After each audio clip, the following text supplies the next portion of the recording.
Saka rin ba sa pumapalag sa mga paabono. So, alam naman natin kapag paabono, yan marami ang na-scam gawa ng mga kapagsamantalang kapwa natin.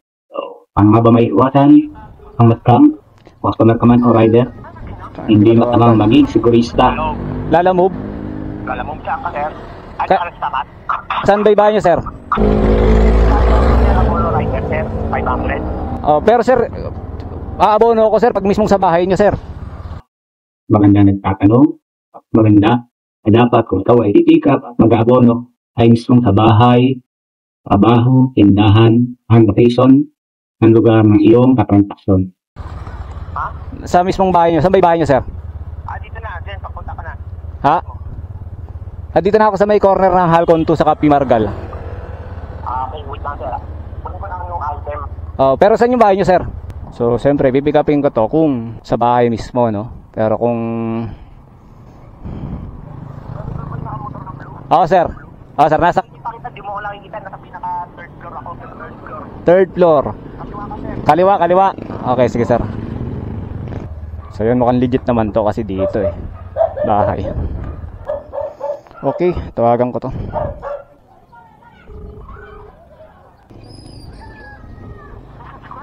Hindi ba tawagan?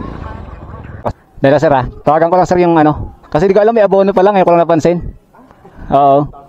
So, dapat maging sigurista. Wala nang masama dyan. Maintindihan naman yun ng mga legit na customer. No? So meron naman mga legit na customer marami.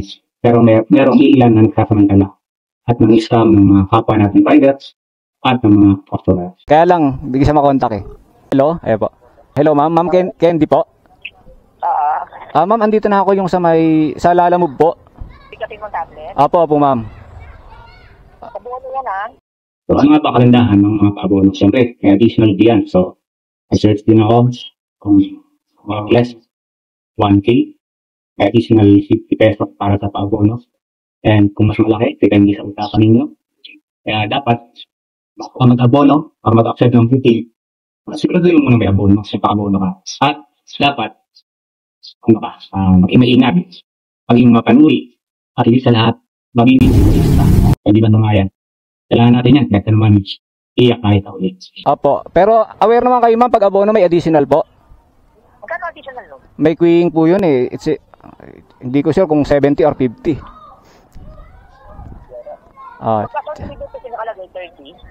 Hindi ko po alam ma'am eh. Pero alam, pagka pa-abono po kasi depende sa amount kung magkano abono, parang ganun. Kunyari 500, yan. Apo, i-check ko rin ma'am para check nyo na rin dyan sa inyo ma'am, sa apps nyo. Para tayo. Kasi hindi ko sure ma'am kung 50 or 70, hindi ko lang sure. Kasi first time ko po tumanggap ng abono kasi nag-iwas rin ako sa abono eh. Hindi ko nabasa yung note. Sa abono kaya hindi ko alam. Apo. O wala kasi siyang Gcash, Gcash ko sana eh. Okay po. Wala kasi siyang Gcash. Opo. Pero magpa-abono, hindi ko na alam kung Opo. I-check ko na lang rin po along the way kung magkano yung pa-abono. Kasi first time ko rin po eh. Pero alam ko po kasi pag abono may additional charge po. 50. 50 daw po ma'am. Sabi ng seller. Pag pa-abono. Plus 50 po. Plus 50 pesos. Pag-abono. Pero Bali 550 tsaka yung SF, gano'n. Oo, 550 saka yung SF po. Yun po yung magiging charge po. Pero check ko po muna unit yung note nyo. Kung okay. Tingnan mo kung walang karak yung... Opo, saka legit na. Tingin ko naman po kasi naandito mismo sa bahay nila tong seller. So dapat, siguraduhin mo muna kung lugar ng makakatransaksyon mo ay isang sa bahay, sa tindahan, sa loob ng opisina, para siguradong walang hacker. No power naman yan, pero kung tingnan mo lang kung walang... So talaga pong defective ang issue nyo lang, titingnan ko kung may basag yung LCD, ganon? Yan. Ano kasama yung keyboard yan ha? Sir, may keyboard daw siya kasama? May keyboard na kasama? Sir, pa-check na lang sir kung may basag. Sige ma'am, okay na po, on the way na po ako dyan. Sige. Sige po, okay. Teka lang. Po. Pwede ba i-Gcash ko yung 500 pagka nandito ka na? O i-cash out ko na lang? Okay lang po, pag andyan na ako. Walang problema. Kasi nasa Gcash ko yung ano. Apo, sige po. Okay po. Okay po. So yun lang naman ang concern niya sir. Alam niya naman defective. Yung ano niya lang, yung may crack. Okay. Hindi. LCD lang naman na ano niya. So, sabi niya plus with keyboard. Pati check niyo na rin kung walang basag ang screen. Yun lang naman. So yung picturean ko na lang. Oo nga eh. Yan. So yun, okay. Ano rin kasi ako sir, di ako tumatanggap talaga ng paabono, pero sa akin, di na, sige. Kaya sabi ko sa inyo sir kanina, sabi ko po, kung sa bahay nyo, mag-aabono ako, pero kung meet up kasi, marami po kasing ano eh. Ay ma'am, nandiyan pa kayo?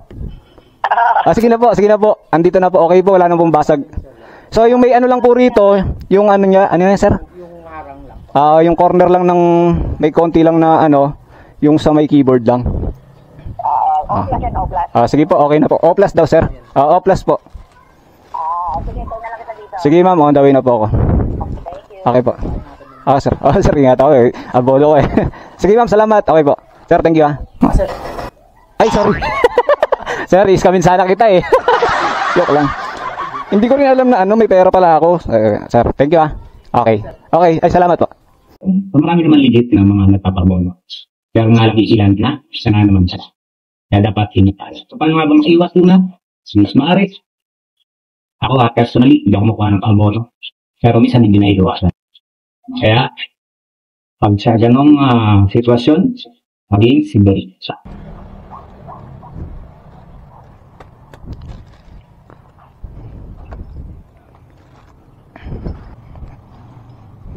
Ma'am Candy po, no? Apa, picturean ko lang po. Hindi po ako tumatanggap na ano ko lang. Kaya ko po kinuha, may nakuha kasi akong Marikina. Nung nakita ko Marikina, inaccept ko na rin. Apo, mahirap po. Apo, pwede po. Kasi po, pero kung meet up po yun, hindi ko rin po itutuloy yun. Nung nakaraan lang po, meron akong customer na scam din eh. Nagbayad siya. Akala niya daw, kaharap ko na yung seller. Sabi ko, dapat inintay niyo muna yung tawag ko. Mahina po yata ang signal nyo rito. Mahina po ba? Hindi naman. Okay na? Di ba?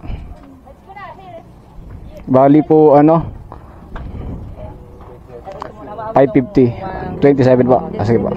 Okay po. Medyo rin ako pag mga abono. Medyo nag-iisip-isip din ako. Pero ano naman siya? Bahay. Kaya kinuha ako. Opo. Mahirap po. Doon. Ayun, tinanong doon. Doon. Nadalawa na siguro yung experience kong ganyan, na scam.